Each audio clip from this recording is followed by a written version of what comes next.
But in the natural physical world, there is rhythm and there is motion. And time, then, obviously, is a way of measuring motion by comparing motion with some sort of constant. Now, the constant in the question of time is a circle, marked out in 360 or 60 degrees. We cause a hand, a pointer, to revolve around that circle at a regular speed, and that gives us a constant with which we compare all kinds of motions and rhythms. And so the clock is just like a ruler and is as abstract as a ruler. And that is time.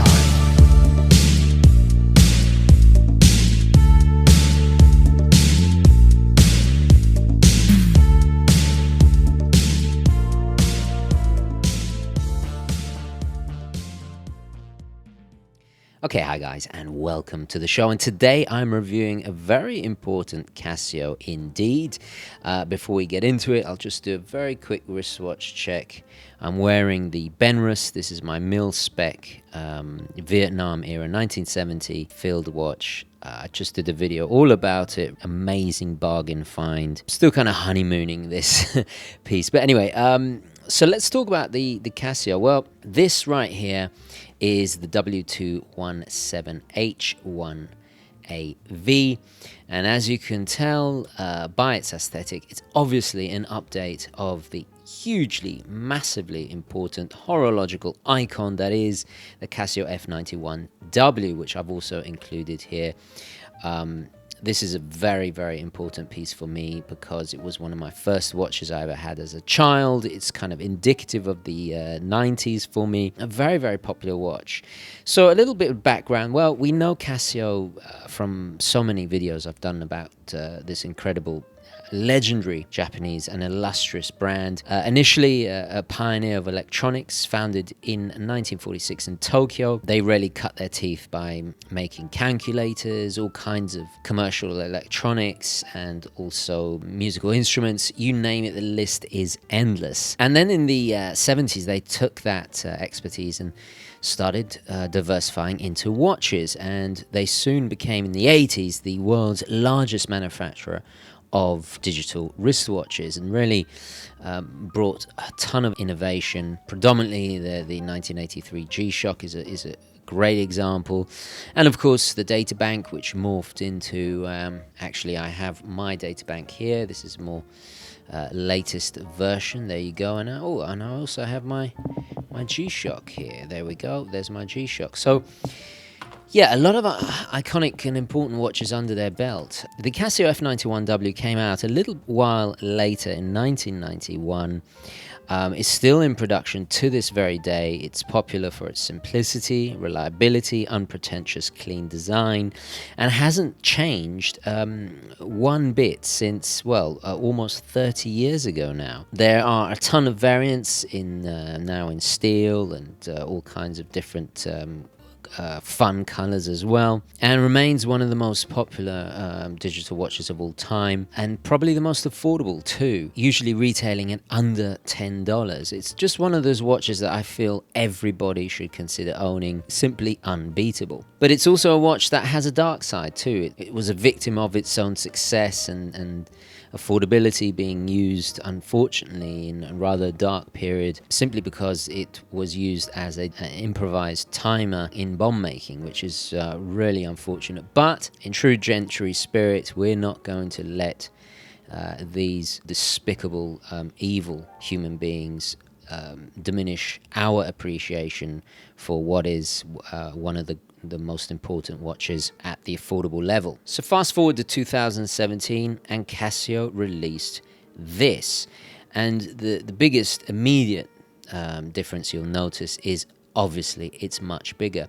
And this is something that was a bit of a complaint of the classic F91W, that a lot of people just simply found it too small. A new module inside, this has the 3453 compared to the 593 of the classic F91W. Still the same materials. We have mineral crystal, instantly recognizable resin plastic. We have a stainless steel case back, and of course the buttons are steel as well.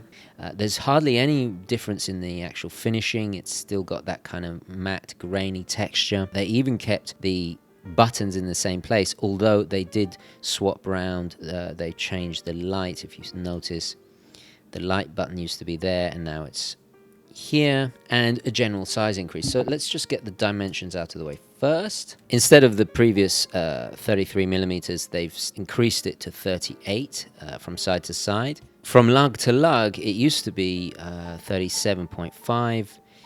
Now it's just under 43. The height is 10.6 millimeters. The plastic strap is now 23.3, but they have introduced lugs now, just a smidgen over 17. The strap has been upgraded. This time they've added little kind of keepers there. Before, the strap used to just fold and you'd have a kind of sharp angle.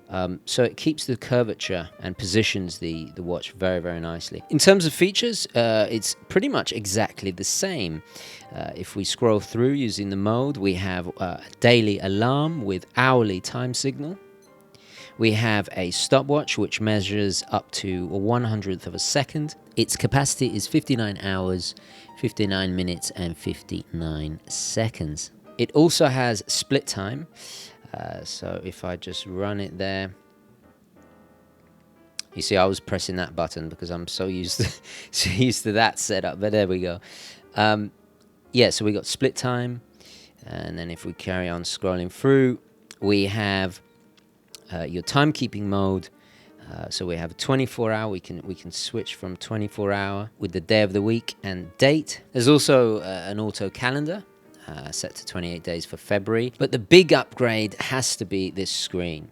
With everything being larger, it's much more legible now.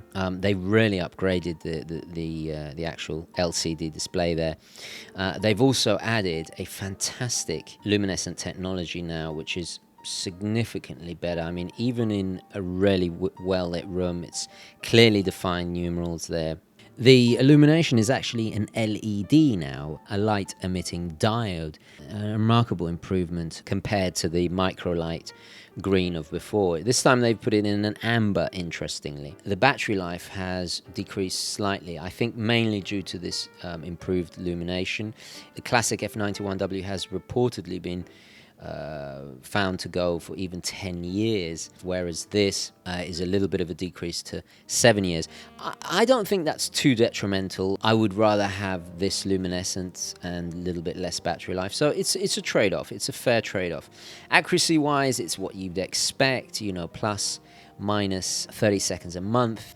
And actually, I should mention, there are several versions of this. This is the one with the blue details, very faithful to the original. There is one with black and gold. I had to get this, it just makes more sense. I really like this version because, you got that vivid blue, that lovely maroon dash of red, subdued gold text on the dial.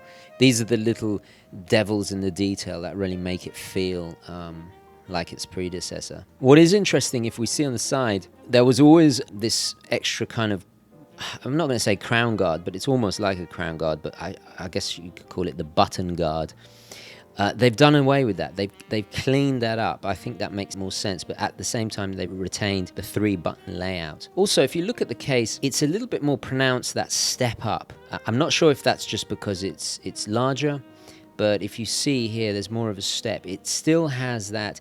I mean, look, even though it came out in the 90s, it definitely has that 80s brutalist kind of slightly retro sci-fi look about it. I think of Total Recall, or even the more recent Moon, that fantastic film. I forget the director's name, but David Bowie's son. Anyway, so yeah, it does have that kind of retro chic, kind of vaguely future modernist style about it. It is very utilitarian, but at the same time, there are these quirky little bits of design like that they've retained, like that, these shapes in the strap. Very, very lovable. So I'm glad they kept that. And if you hold down the stop-start, just like before, it says Casio. Believe it or not, these are actually even counterfeited. So this is the real McCoy. Really cool little thing. And if you press all the buttons simultaneously at the same time, it will do that, and it will show you all the different numerals and icons and everything. This is just to make sure everything's working. So let's pop it on the wrist and see how it wears in comparison. So as you can see on my 6¼ wrist, it wears substantially larger. This is actually too large for me. I'm very happy with the classic Casio F91W, but it's great that, you know, now there's a choice for the larger wristed among you. Interestingly, it's 33 grams now compared to the previous 21 grams of its predecessor. It certainly has more presence because it is taller now, but wonderfully light all the same and extremely comfortable. The strap is very soft and supple.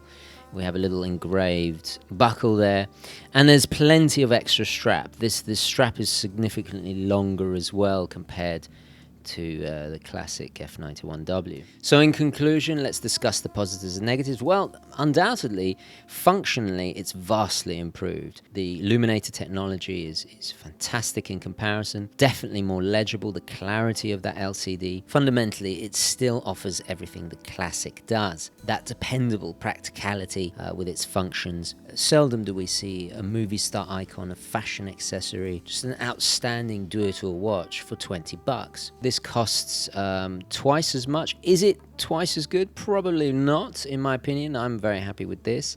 They've also improved the water resistance to 50 meters. So while, yeah, you're not going to go diving, you just don't have to worry about it. You can quite happily go swimming, take a shower, wash the dishes, all the rest of it.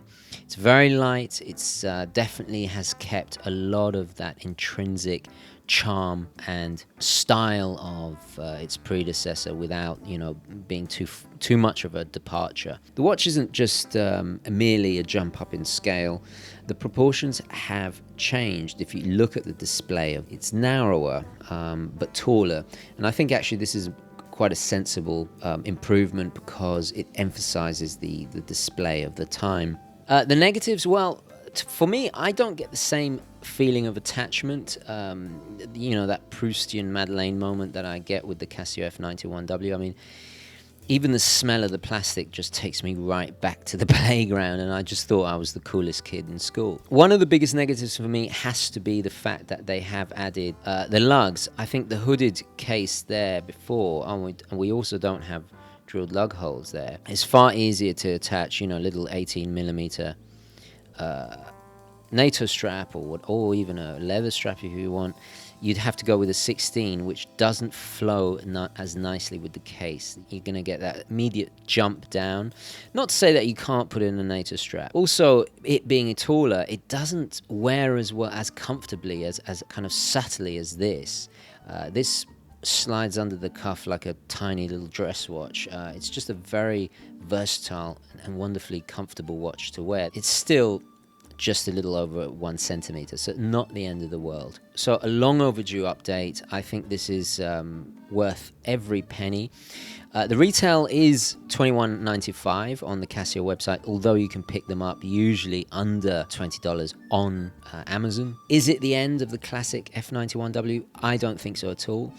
I feel that this has ineffable, irreplaceable charm that no watch will ever, you know, take its place. This is the original, and yeah, it's a wonderful passport into the world of horology and being able to own an icon for so little money. But it's nice that there's now a choice for the larger wrist. So whether you just want to rekindle some nostalgia from your youth, or you want to add a really inexpensive beta watch, or perhaps even a gift for somebody just getting into watches, pure class, even on a budget. Absolutely fantastic.